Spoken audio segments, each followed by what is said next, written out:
And welcome back to the MTA podcast, where we focus on leadership, growth, and what it takes to really scale your business and yourself as a leader. I'm your host, Chris Meteor, founder of MTA Consultancy. I'm an executive coach, EOS implementer, and someone who has spent the last three decades operating in high performance environments, from professional athletics to the boardroom, helping leaders and organizations make the adjustments required to grow, scale, and get results. Today's guest reached me through Instagram, but what really caught my attention is we both realized that we were both in Dan Martell's world in his elite coaching program. And we also have a mutual friend now, David Horry, who was recently on the podcast, who spoke very highly of our guest, JP. So JP Forno is the founder of and CEO of Meteor. It is a nearshore executive and virtual assistant staffing company. And he is genuinely changing the way founder-owned businesses operate. And JP, I am your ideal client profile as well as a founder. JP brings 8 years of experience, staffing expertise, and a background that spans from Guatemala to the United States, in a philosophy that work should be, and I quote, fun. And that's why he and I are already very, very aligned, because work should be fun. So again, also a Dan Martell Elite member, someone who decided after COVID to move on, start his own thing. And JP, I am so excited to have you on the show, because I know that my guests are going to really benefit from today's conversation. So thanks for being here. I appreciate it, Chris. I'm excited to be here and happy that we share a lot of common interests and insights. And I think this is going to be a fun conversation. It sure is. So it's funny. I gotta start with college. So, I played a little bit of baseball and got recruited. Got to go out to Arizona and meet and see some really cool schools out there. So tell me about your journey from Guatemala to Arizona and your college lived experience there in the business program there. Yeah, it's a good experience. It was short-lived because I was a transfer student in Arizona. After I graduated, I was 17 years old and I lived in Italy for a year in an exchange program. And it wasn't until I was there that I decided to go to the States. I thought I was just going to stay in Guatemala and go to school there. And then I was like, crap, I didn't take my SATs the right way when I was in school. You had to do it just to pass. And I had like very bad SAT scores. So the only school that could take me was in Oklahoma, in a little place called Lawton. Very tiny place, almost like a ghost town. It was near Fort Sill. Super, super good university by any means, but like it was like unrecognized. Yeah. And then after 2 years, I went to Arizona. I had family there, and I went to Arizona State to be part of WP Carey, which was the business school. And it was really cool because I joined one of the new programs, which was business entrepreneurship. And so, what was different is that the courses were less about like a traditional sense, like accounting or finance or whatever. Yeah. It was more of like, you are going to work with the engineering faculty, and then both of you are going to come up with a business and commercialize it. So and cool. Before you graduate, you have to make some money. So it was really cool experience. So cool. I actually got a chance to meet a lot of cool people there too. That's amazing. It's funny because I had a math degree with a business minor, and it was a very traditional business minor in the early 90s. And I'm, as an entrepreneur at age 52, JP, I'm now 55. All the things about entrepreneurship you've learned through your business program and through your lived experience growing your business, which is very successful, which I'm looking forward to talking about today. It's so funny. It's things I wish I learned when I was your age. I mean, I look in the camera, I'm like, man, I wish I learned these things when I was JP's age, because I love being an entrepreneur. I love helping entrepreneurs. And I know you do too. And yeah, that's really cool. What's one thing from university, if I put you on the spot, what's one thing that you learned there and you're like, wow, this is still very, very relevant now that I've been doing this for a few years? Man, I think that from what are those classes where you had to build a business, actually, it was that hype doesn't make you money. Like when we were in that class, it was engineering students and business students, and you had to kind of like group together in like clumps of like 4 or 5 and then create a business. And by the end of the semester, you had to make money. And a lot of people were like building apps, which by like 2015, right? Like, I mean, everybody was wanting to be an app entrepreneur or whatever.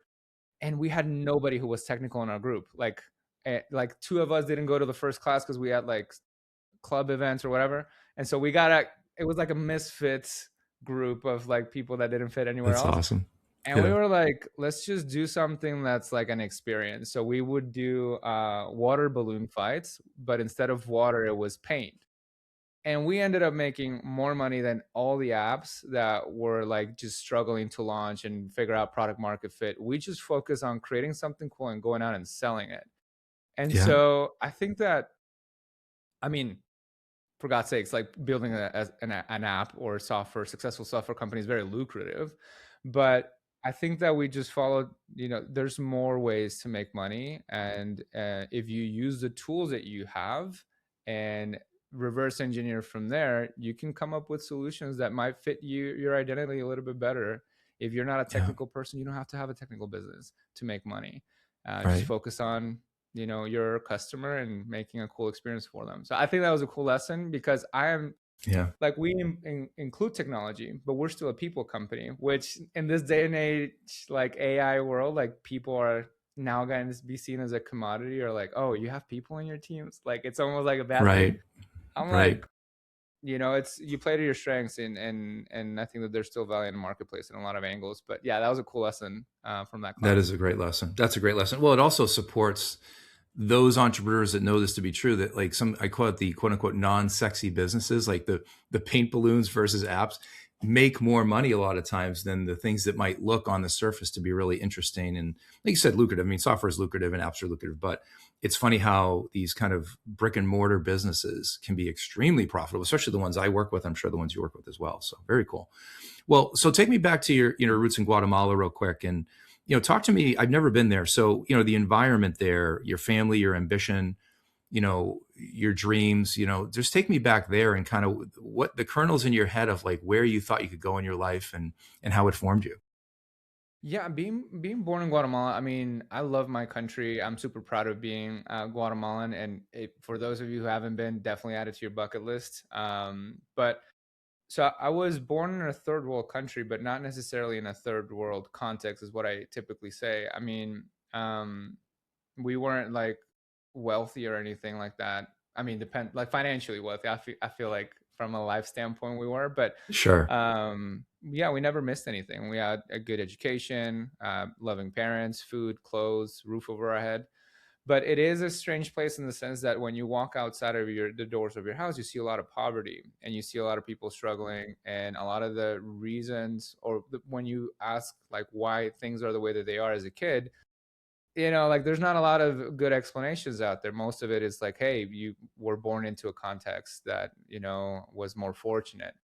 And I never liked that sort of definition of like, oh, some people get lucky, some people didn't. And I think that I was fortunate also to be in an environment where I was around business. My grandfather was a partner in Price Waterhouse, which is one of the big four back in the day. And then my dad was always in business. He's always been like an executive, leading teams, leading organizations. So we always talked about business.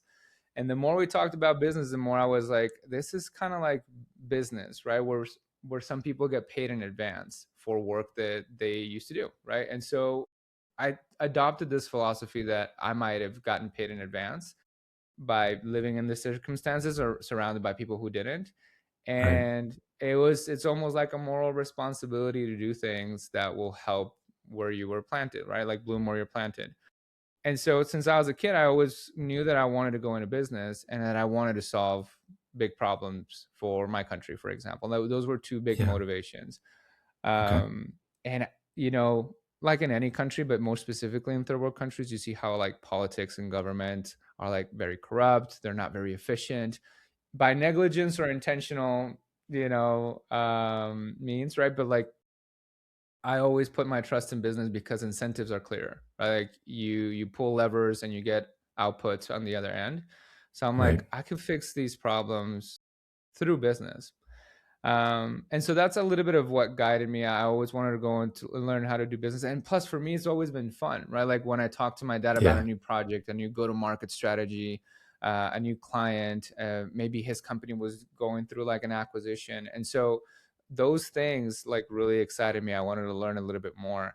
And so that's kind of like what got me started. And the idea with this company is to be the first seedling for like a series of companies that fix problem. In this case, this first one Mm. is like finding high quality jobs for people in my hometown. Um, but yeah, that's a little bit of like the motivation is how can we use business to, because like you can make money in any venture and like be happy if that's like your objective. I think that as long as you have enough, like let's just do some cool shit Yeah. afterwards and help some people. Yeah. Abundance mindset for sure, man. That's awesome. Well, you talk about your dad and going to business with your dad. So you talked a little bit about this before. You were about to go into business with your dad. You had the funding, then COVID happens. And so I think a lot of businesses had this experience. So tell me about the speed bump there and how you quote unquote made the adjustment.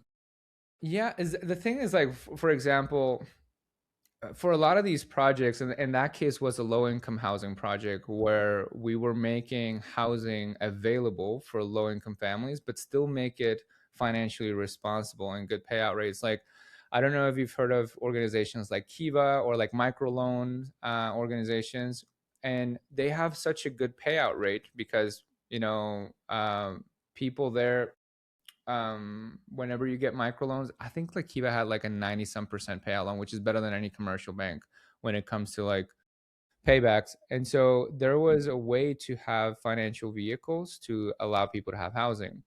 And but with a lot of these projects, it's a high capital investment type of organization. Like in our case, we had to create a factory that, created construction material. And I think that there was a lot of these funds that were like $2 billion funds that like basically fund a lot of mini projects and stuff like that. But in the financial market that we were during COVID, like everything was uncertain. So a lot of people were like holding on to capital until they figured out what the landscape looked like. By that time, I had already burned the boat, so to speak, in the sense that I had already put in my 6 month notice, right? Like I already knew, like I just want to be here for 3 years, and I like held myself accountable to it. And it's like if this doesn't go through and I don't start a business with my dad, then I'll figure out something else. But it's the deadline that I set for myself.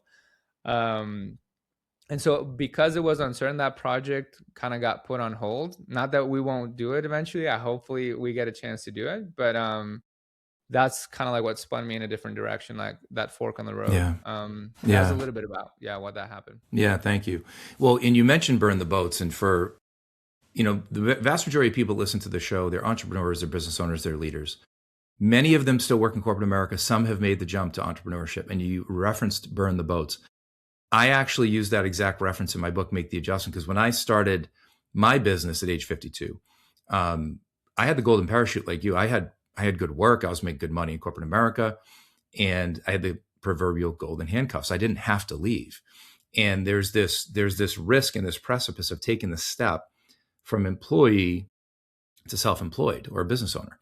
And I think that was the book. What was it? Robert Krajewski wrote the book about, Rich Dad Poor Dad. That's it. Where you go from employed Kiyosaki. to, yeah, Kiyosaki. There you go. Yep. So it starts with employee, self-employed, business owner, and investor. Right. There's four ways to make money, and you make the Quadrant. jump. And JP, there's no safety net.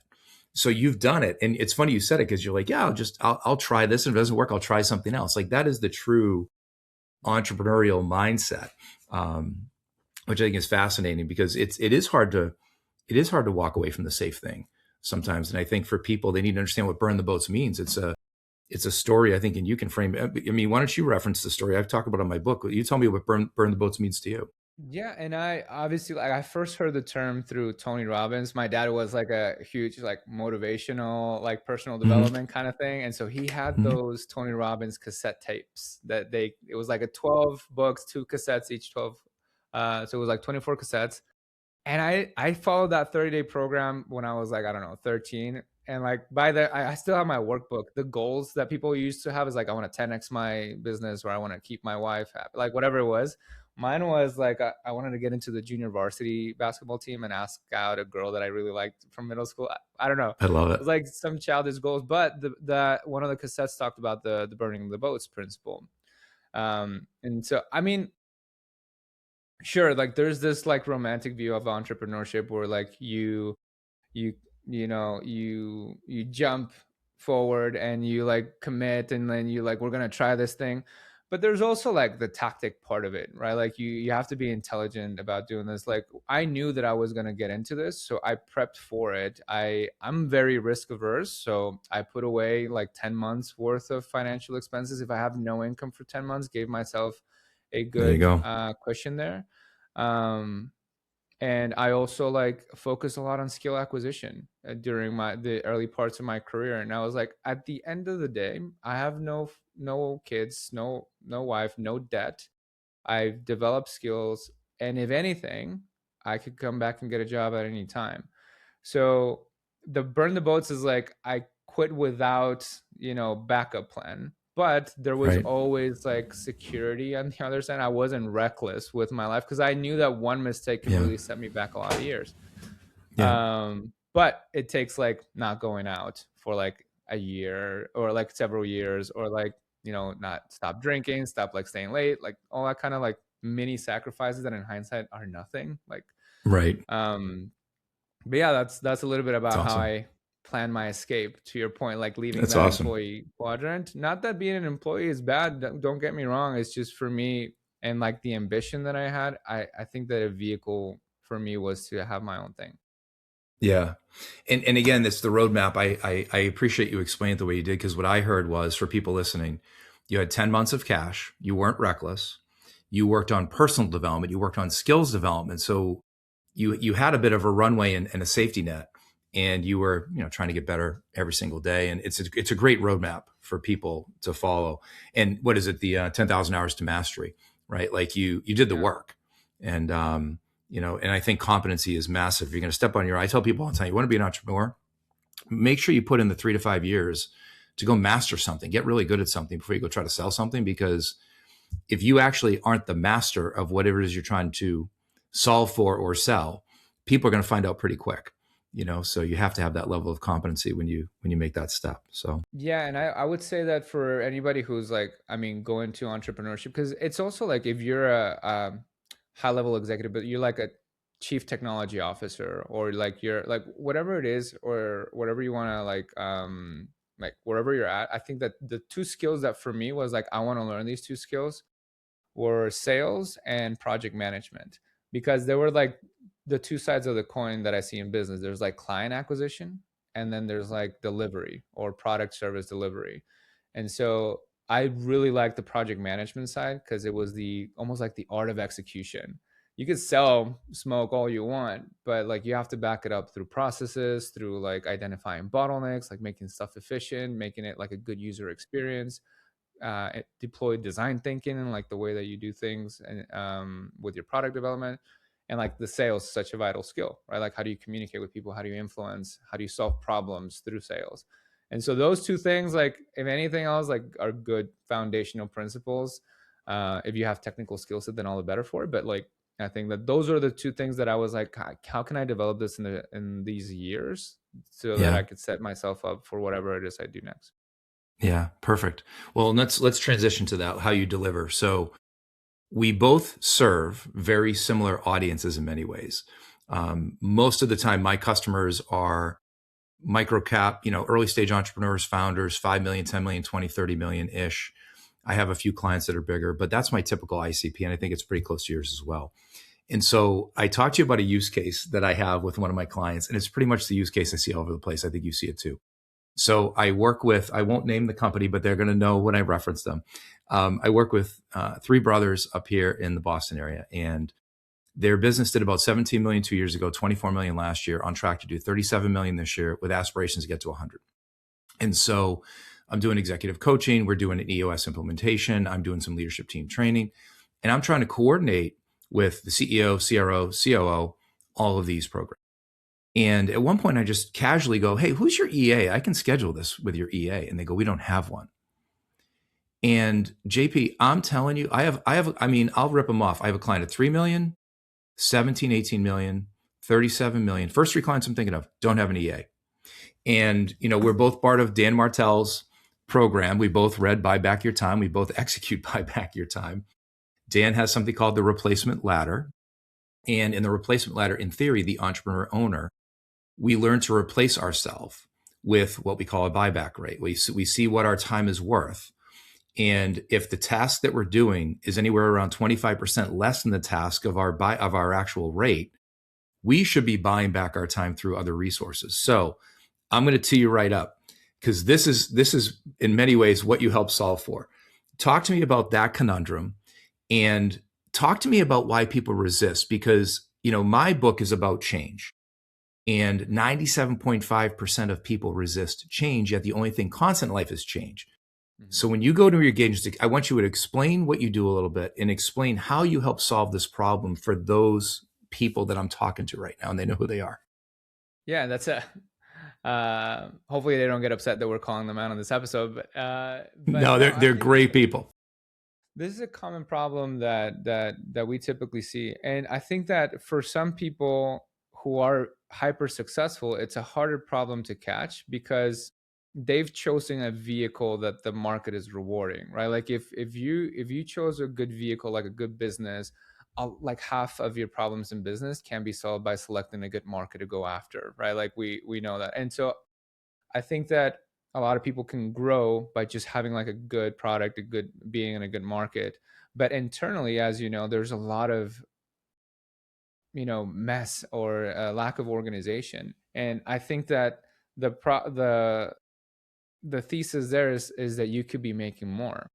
You could be reaching those $100 million aspirations if you're in that right vehicle, if you just make your tweaks. And the way that we talk about this thing, Chris, is that what is your role as a leader? And for me, it boils down to like, how do you allocate resources to that will lead your company to grow? That is kind of like my job as a leader, is how do I place the moving pieces on the chessboard so that the company grows? And then your time is the best resource that you get to allocate. And what a lot of the people that you and I follow talk about is that theory of constraints, is what is the one thing holding your business back, and how can you ruthlessly attack that and let go of everything else.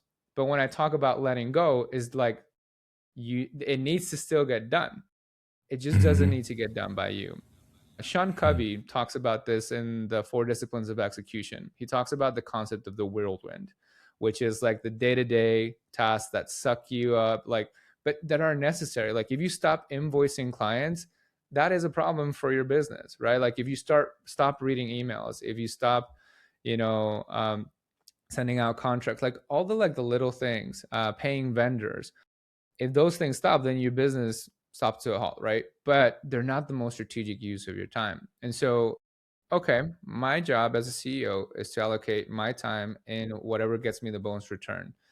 And for that, I need to get bandwidth. And that is where like the role of the assistant comes in, is a person inside of your business that can help relieve some of that bandwidth so that you could go out and focus on the main thing. Now, when whatever you're talking about with the buyback principle is like super key. It's how you put it mathematically of, what type of help can I bring into my company, what can I afford? Because hiring, in a lot of ways, like specifically with an assistant, it's almost like buying a house, in the sense that it's a scope question. You can buy a house for 150 grand. You can also buy a house for $3 million. It's like, it depends on like your budget and market. Well, the same thing is with like an assistant, right? Like you can hire like an admin because your business can afford someone that's like a little bit on a junior level, or you can focus on like the types of assistants that we talk about. It's like more higher performing, somebody that has operational experience, somebody that perhaps has managed a team. Mm-hmm. And so that buyback principle, or that buyback formula is really important for entrepreneurs. So if I'm an entrepreneur, like the formula, like you said, is I take my yearly income divided by 280 hours, which is roughly a 40-hour work week, and then I have my buyback rate. Now, you don't stop there. You divide it by 4, because like that, the rule of thumb is that if you can get a 4x return on your time, then you should do that immediately without thinking about it. Um, and so for me, my job is to figure out, okay, what does that buyback rate look like for you? And and we pair that with the things that you should get off your plate. And then we see if we can find a profile or a series of profiles that can help you with that. Now, we could talk about like how to find that person and how to identify that, but I think that is basically what my job is. And a lot of it, like any business, any service business, is the change management. And Yes. to your point, like I think that people, it's not only that they resist change, and it's not that they don't necessarily like change. Like if you look at the fashion industry, if you look at like movie, like changes, like you said, is constant. People are afraid of the transition. And what does that look like? Mm, Is hmm. is like if I'm in an airplane and there's a lot of turbulence, but nobody tells me anything, I will start freaking out. The plane is going to go down. But if the pilot comes in and says, like, hey guys, just so you know, we're about to have a little bit of turbulence. It's going to be fine. It's going to be about 15 minutes. Just put your seatbelt on, watch your movie, enjoy the ride. We'll get through this. It's that transition. So, like, what I see a lot of the problem being in the virtual assistant space is that we're like, you see a lot of vendors that are like, Chris, I'm going to find you an executive assistant. Once I find it, okay, good luck, have fun, like hope it works Yeah. out for you. Then you're like left to your own devices. And maybe it's the first time that you hired someone like that, or it's the first time that you hired outside of your own chores. And Yes. so what you have to do is help through that transition, and that's why like we have like a customer success department on top of it that can help you, like, here's how you should Yeah. structure your first 30, 90, 60, 90 days. Yeah. Here's how you should set up your training. Here's how you should have check-ins with your person. And so a lot of it is that change management. And that's what people that's why people are reluctant to hire someone to check my inbox. Like that seems like such a private thing for me to do until I relinquish it. And Yeah. so our job is to figure out, like, I'm going to give you the framework, and I'm going to give you like the tools for you to have this change management of letting go inside of your business, so that you can go out and get the six-figure contracts that your company needs to scale. So that's a little bit of what I Yeah. can get into, like the mechanics and the tactics behind that. But in essence, is let's figure out what you need to get off your plate, and let's find the right person to do that. And once we do, let's have a good process and a change management approach to how you let go of those things. All right. Well, there's a couple things I want to call out. This is awesome. So, you know, so I made this leap myself 6 months ago to hire an EA. And so again, I'm talking to the audience as if I'm this like soothsayer expert in this area. I'm only 6 months ahead of everybody else, and you're probably 5 to 6 years ahead of everybody else in this area. But you mentioned a couple things. So I talk a lot about change management, but you used a word that's interesting: transition. It's actually transition management. You're right. It's getting from place A to place B safely and transitioning, because in your mind you've made the choice to change. You've made the choice, like, I need help. I want to hire an EA. I want to hire an ops person, right? So you've made that choice, but it is getting them from the choice to do it to successfully implementation. So I love that customer service kind of approach you have. Talk to me about when it goes right in your business and when it goes wrong. So talk to me about engagements you've had with customers where you have the conversation, the CEO, the owner's ready, and it goes well. And conversely, give me one of the use cases where they said they were ready and it got bumpy and rocky and maybe didn't go as planned. Yeah, I think that, and it depends on like the role as well. But I think that finding the talent is half the battle, sure. But you need to make sure that there is an environment for this talent to be successful inside of your own organization. And so I think that when we've had challenges with people, when we find the assistance, is when we talk about things like the training and the management aspect, is the like how things get delegated. Like, I'll give you an example. One of the types of assistants that we help people get are appointment setters. They're business development based assistants. They're the people that could take in your incoming leads and then convert them into book appointments by qualifying them, explaining a little bit about your product and service, dealing with a few objections, and then sending it to the right person to sell. So appointment setters is something that we do often. And what I tell people all the time is that we can find you the best talent in the world, but you have to have four things inside of your business in order for this person to do well. Number one is a reliable source of leads. Number two is a solid training program, which is not like, here's our product, but it's like, no, it's like shadowing, reverse shadowing, examples of good and bad calls. Let's look at tape and all that stuff, like good training, good compensation plans that incentivize the right behavior. And number four is a managerial infrastructure, somebody that looks at your calls, QAs them, look at KPIs, makes micro adjustments, somebody that will Yeah. oversee, like, see if you're having confidence dips and like boost you back up. Like, those four things are things that we technically can't control. because we're not inside of the business. We can help you find the good talent to Right. make sure that that good talent walks through the door. And so inside of your organization, you have to be ready for a team to join. And it's not like you have to have like an entire infrastructure like corporate America has, that they have a whole learning department for this or a 30-day onboarding process. Right. That's not required, but you have to give them a spot to land on, and or a rock to stand in order for them to like show up their talents. One of the typical mistakes that we see is with the first 30, 60, 90 days. I come from a learning and development background. And so we optimize for that first onboarding because we knew that if we have a good first 90 days, the learning curve was going to be reduced, and the likelihood that this person will stay was going to increase by about 75% if we had a good onboarding experience.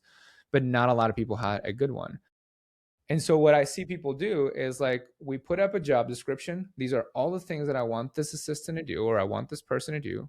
And then day one, I'm going to dump all this in their lap. And it's like, you're now responsible for doing these 24 tasks. And I'm like, that's where we Right. want to get to, but that's not how you start. I use the analogy, Chris, that it's like, when I was in school, there was this software called LimeWire where you could download illegal movies.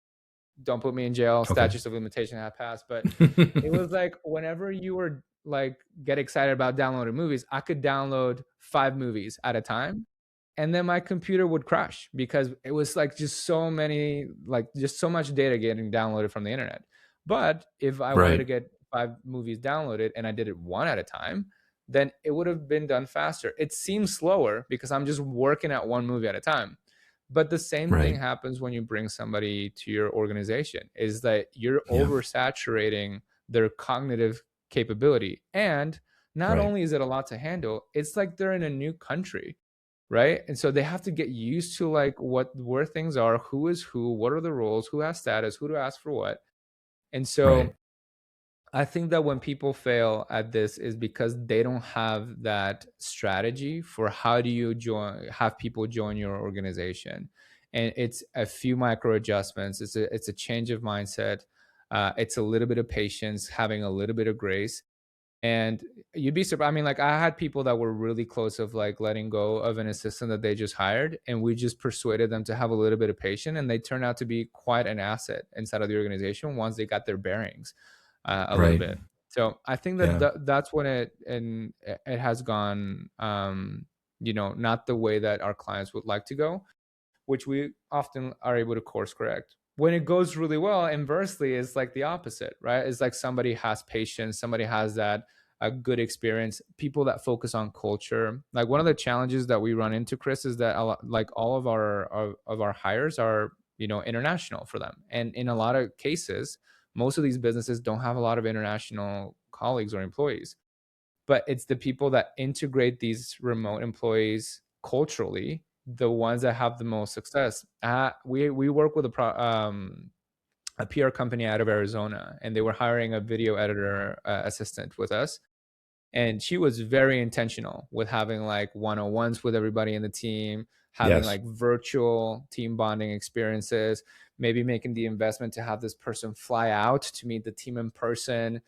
Like I think that people who think about international hires as part of the team, because that's what they are, they tend to have the most success, along with like a sound onboarding, training, and managing strategy. So I Awesome. don't know if like that's like So too high up there, but like that's what we see no, from it's great. as we work with. That's great. No, man, that's great. And so 30 years ago, I think it was 30 years ago, JP, I read a book called The World is Flat by Thomas Friedman. I don't know if you've heard of that one, because you're No, I referencing haven't. some really good books I like. Listen, you're articulating the world is flat. So 30 years ago, when I'm going to date myself, JP. I worked in a world without the internet. That's how old I am. So, but when The World is Flat came out, they talked about how you could hire talent for certain jobs internationally, right? India, South America, Europe, doesn't matter, right? And so I've always been pretty progressive hiring talent outside of the United States. And it does blow my mind to people that have never done it, never thought about it, didn't even think it was a thing, because it literally changes. It catapults your business forward when you execute it the way you are articulating. A few things I want to call out. So in my book, I talk about owner's mentality, locus of control. if you hire somebody domestically or internationally and they don't work out, the question I'm going to ask you is, whose fault is that? JP knows the answer. It's the owner's fault, right? So if you hire talent, I don't care where it's from, and they don't succeed, it's because of what you do or don't do. And so JP is, again, giving you guys the roadmap of, you need, some training, a comp plan that incentivizes the right behavior, infrastructure, support, one-on-ones, whatever that looks like. Just, you treat these people like your employees. I mean, they're part of your team because they are part of your team. You can call them an extended part of your team. You can call them part of your team. They are moving your business forward wherever they are. And so I think it's really important to call that out. And another thing you talk about is owners letting go. So let's call that trust. And again, we keep referencing Dan Martell. Dan Martell, as a coach, and guys, he has 10 million followers, worth, X billions, millions of dollars, successful guy. He talks about having an insane amount of trust with the people he decides to work with. So once he interviews people and vets people and gets to know them and makes the decision, you're in, he just puts them in. Like he fully trusts that person as much as they can be trusted with what we're giving them. So, what's your take on that, JP? Is that kind of what you're talking about? Is like allowing these resources to come into your business and like really be a part of it and really entrusting them with the tasks and things you need them to do?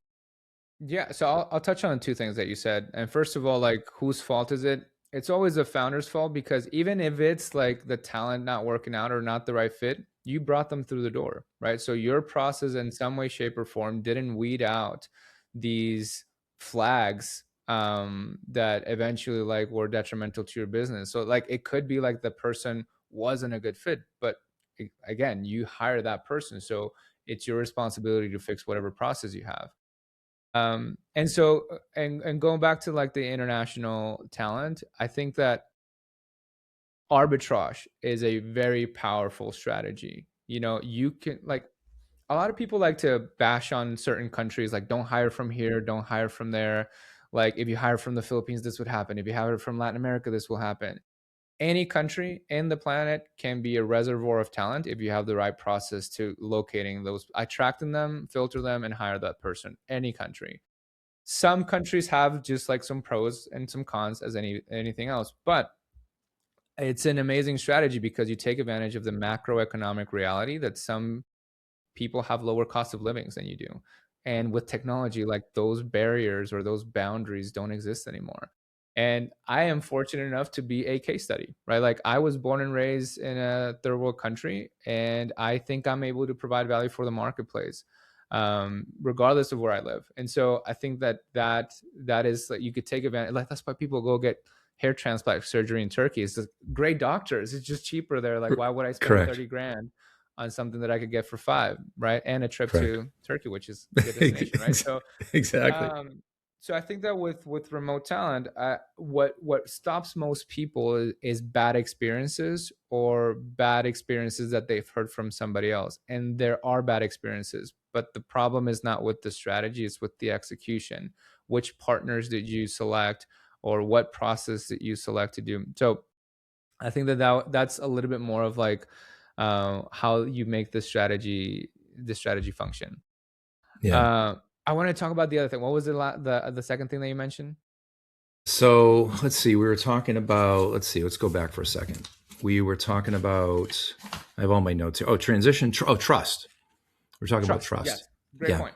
So I believe that trust is so crucial whenever it is that you're delegating. Like we have these onboarding boxes that we send to people whenever they decide to work with us. And like one of the things that we put on the lid is like, your business will grow to the extent that you're willing to let go.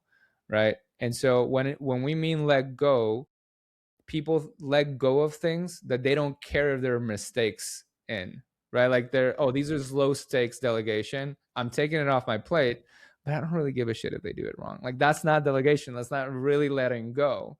You let go of things that if done wrong, that can have like financial consequences to your business, or like just like time consequences to your business. I want to let go of things to my team, but my approach is a little bit more like any relationship where trust is built, right? I don't think that you have trust by default, but it is by proof and by relationships. That being said, I like to like expedite that. I'll give you an example. I hired my executive assistant in December because my previous one became my head of operations. And so I Amazing. hired my executive assistant, and we had worked with her in the past because she used to like help one of our former clients. And so I knew her a little bit. But eventually I knew that I wanted to give her access to finances so that she can make purchases, so that she both personal and for the business. But I didn't want to start there. So we started slowly but surely. Like I didn't give her my credentials to my drive or anything. The first thing that we started was delegating my inbox and giving her delegated access. Then we gave her access to my personal phone number. When people write me on my WhatsApp, she gets to see an answer. Right. Then we gave her access to like the entire team and what how much they earn, and to figure out like the KPIs and the scorecard and the compensation for the entire team. And last Yep. week we finally got her an extension to my credit card, my personal credit card. She already Yep. has a card for the office to make Yeah. expenses, but we sort of like built in that trust. But it's like Right. what 5 months in, and that's the point at where we're at. And so I think that you should trust. At the same time, you shouldn't be reckless with who you're trusting. And there's Right. a lot of things that you don't know. A recruitment process can help unearth a lot of things, but it won't unearth a lot of things, other things like integrity, ethics, morality, and those kinds of things. You see that through behaviors, and you get to see that through repetition of interactions. And so once you have a Correct. lot of interactions that give you a good indication that this person can be trusted, then you start letting go a little bit more. But you kind of have to let go to a point where you feel a little bit nervous to let go, right? And that's usually a good Yes. sign, right?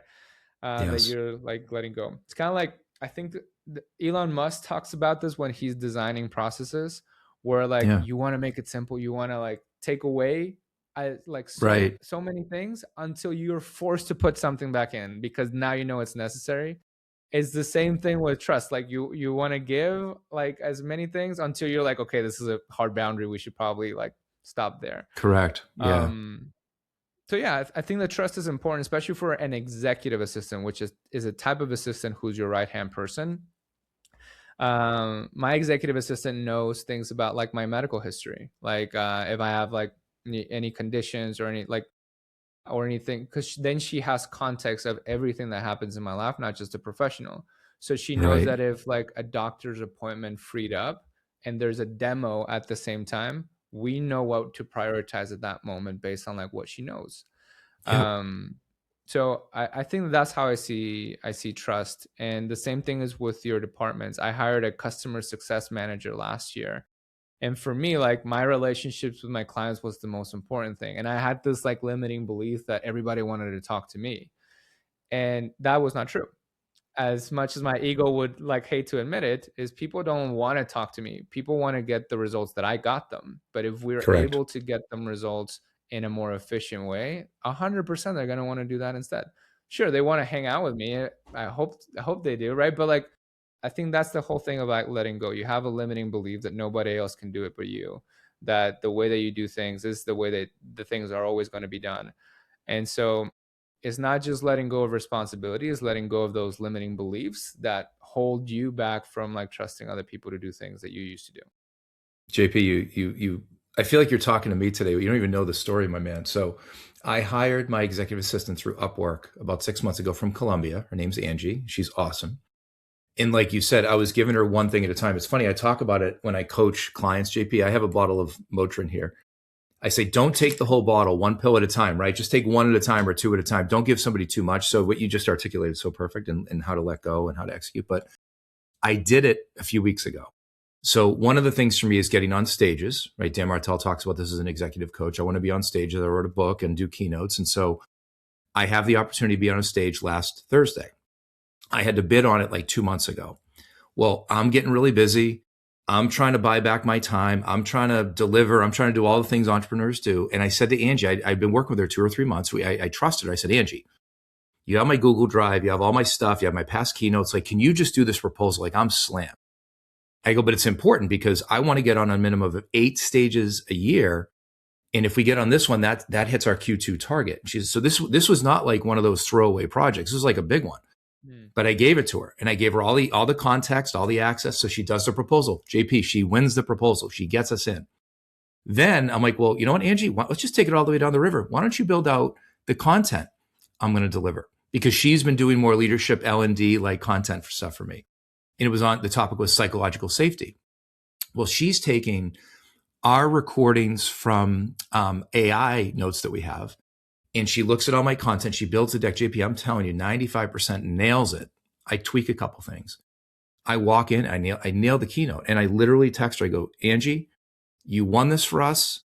I delivered exactly what you delivered for me. Like, this is incredible. And to me, the lesson is what you said. I let go and I trusted her. I'm like, listen, I still got to see the final copy and all the things, right? Dan Martell says it all the time. 80% done by somebody else is 100% awesome. Mm-hmm. And I think that was, Angie did it 95% on this one. But I think it's a great story, because I wanted to back up what you just said about letting go, because even for me, same thing. I have certain content I want to be in there. I want to have my fingerprints on it. We feel like we have to be involved, and we don't. We don't always have to be involved in all the things. And I think that part of it that gives confidence to me is that I just trust the process that got that person through the door. It's almost like that old quote in corporate that said that nobody got fired from hiring IBM, So it's like, whenever you bought something that that it's reliable and that you have trust in, you let it do its work. Like if you buy like a BMW, right, or something like that, it's like, I trust that this car is going to help me get safe to point A to point B because I did a good job during the purchase, or like, so I think that if you did a good job with like hiring, you have to assume that the people on your team are not unintelligent. They'll figure it out. If they get context and guidance and you did a good job at explaining what the outcome is, they'll fill in the gaps because you did a good job at getting those people through the door. It's when you don't trust your own process. You did one screening interview, looked at the CV, and you're kind of like iffy on this person, that you're more reluctant. And so I think that's why we focus on talent acquisition so much, because it does give me the trust a lot faster, because I saw from the recruiting process the same signals that I want to see during the job. But yeah, and so but it is kind of one of those things where like a worm helps you get a little fish. That little fish helps you get a bigger fish. That bigger fish helps you get a shark. Like you start progressively like letting go a lot more once you see. And then when you get a mistake, you're like, okay, maybe I gave too much here and not a lot of context. Yeah. Let's take a step back. Sure. But you're going to have to be okay with making mistakes, and make mistakes in big stages. But that is the tuition value that is going to help you get the big results, the big payout. As an executive coach, JP, I tell every one of the founders I work with, my goal for you is 2 or 3 years from today, you walk into work and you're bored because you've hired the right people. I like that. You have the right people in place. You have the right systems in place. You have the right processes in place, and everything just works. You literally walk in at 8 or 9 o'clock, and by 10 o'clock, you look around, you're bored. Mm-hmm. And that's what great leadership looks like. I mean, you articulated the definition earlier. It's getting the work done through your team, right? It's not always you. So anyone's listening to this right now, they're thinking, all right, this guy JP is a smart cat. He's got this thing figured out. What's the first thing they do? Like, how do they reach out to you? How do they connect with you? Like, what do they do? What are the steps? Walk me through that. So typically when we work with the easiest place to reach out to me is on Instagram, probably, or my email. My Instagram, I monitor it personally, just because it's my personal account, but or my email. But like when people reach out to me, if they're saying like, hey JP, I need help with taking some stuff off my plate. And so we have a little bit of a discussion as to what type of business they're in, and what type of things they want to get off their plate. And if we think that we could be a good fit, we run a talent mapping session with them, where we're like really flushing out what this role should look like. Then we walk them through our process, which we do things a little bit different, because we want to get candidates to show us a display of work, right? So if you want your assistant, like to your point, to do keynote presentations for you, then we will give them, the candidates, a keynote to present. We're like, hey, here are Chris's branding guidelines. Here is the event, look at the event website, and here's a talk that he's going to give. Go out and research his podcast. Go out and look at his website and create a 15 slider keynote presentation for him with his branding guideline and voice. Go nuts. Right. Let me see if you can do it. Right. So we designed these sort of exercises that will help us determine if these are a good fit. And Awesome. what our process is designed is to see if they could hit the 3 C's framework, right? Are they technically capable of doing the job? Are they a good culture fit? And is this a career fit for them, right? It's a two-way street. Yeah. This has to make sense for them too. Yeah. And so after that, we give you like 3 to 6 candidates that match your criteria, and then you interview however many you want to interview. You're still the filter for culture for your team. You're still the filter for like personality matches and all that stuff. And then once you decide to hire that person, we will hire them on your behalf through our legal entity in Guatemala. And we don't work with contractors. We have them be payroll employees, but we take care of all the logistics. So they're in my payroll and I'm legally responsible for them. And I do payroll, the taxes, the benefits. But for all practical senses, these people work with our clients, right? They get a company email, they get trained and selected by them, managed by them. Right. We just make it legal and ethical for them to be able to hire by you. And that way they also get benefits like medical coverage and things like that. That's awesome. And then after that, you get somebody from my team who's a former executive assistant himself or herself that can help you like with those first 30, 60, 90 days and beyond. Or like, hey, I'm having an issue with like inbox management. Can you like look at my labels or like let me know if we're in the right track? Or hey, like, is the first time that I want this person to do travel planning for me. Can you help me like through this or thinking through this? Or we're having some performance issues here. Like, can you help me diagnose if this is, a skill issue, a will issue, or an environment issue? Like, we're just there to make sure that you're successful with this person and hopefully get to a point where you're actually growing them. Like a lot of the conversations now that we're having with our team is like, hey, this person has been amazing. I want to give them a promotion or I want to give them a raise.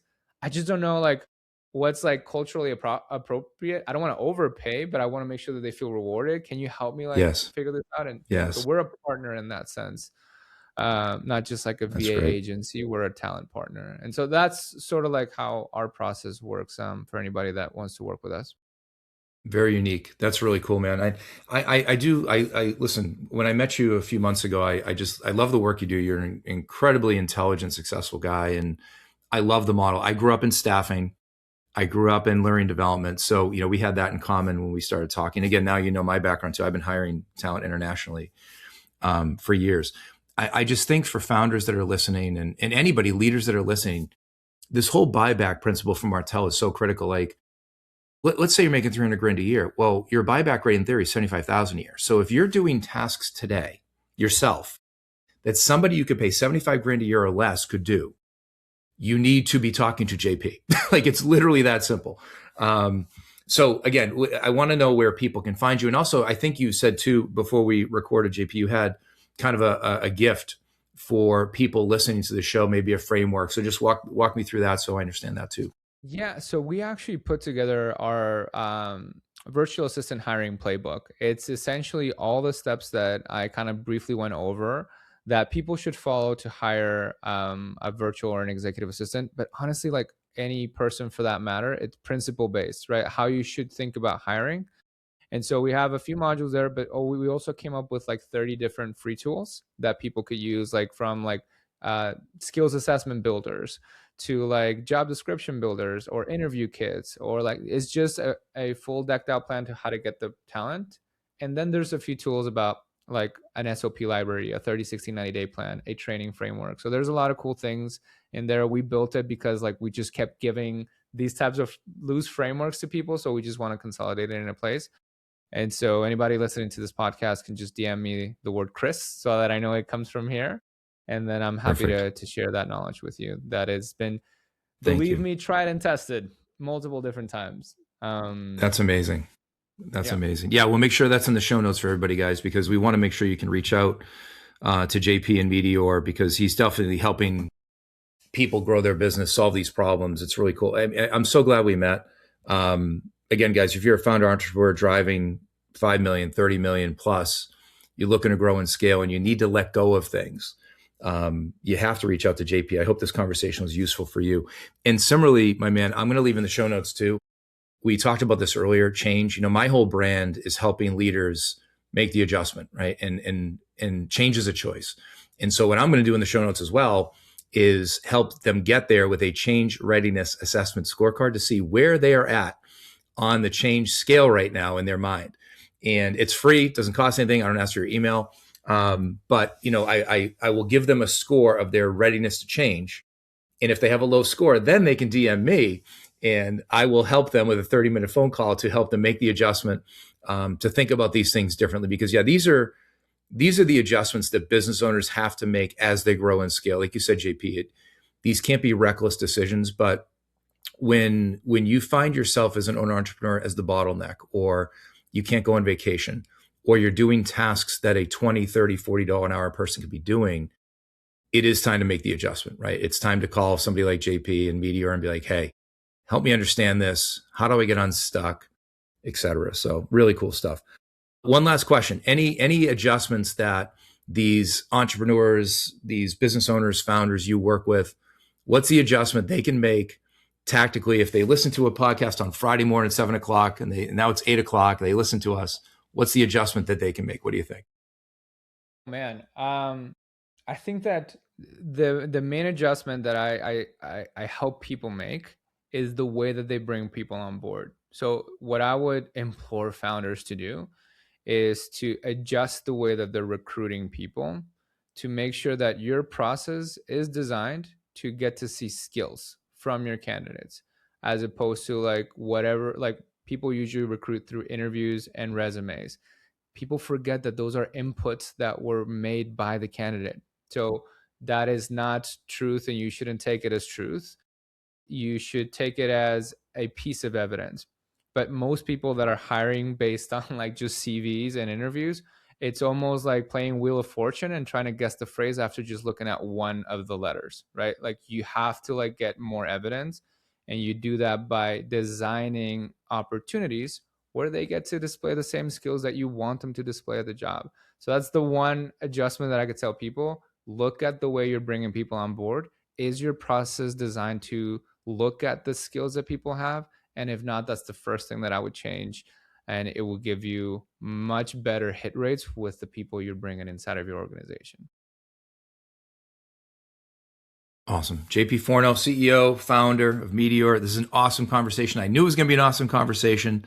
If you listened today, hopefully you took something from it. Thanks for your transparency. Thanks for sharing. Thanks for your energy and intellect. You're such a talented guy. I love the work that you're doing. I know that we're going to, partner on things to come. I know we can help each other down the road. So JP Forno, thanks for being here today.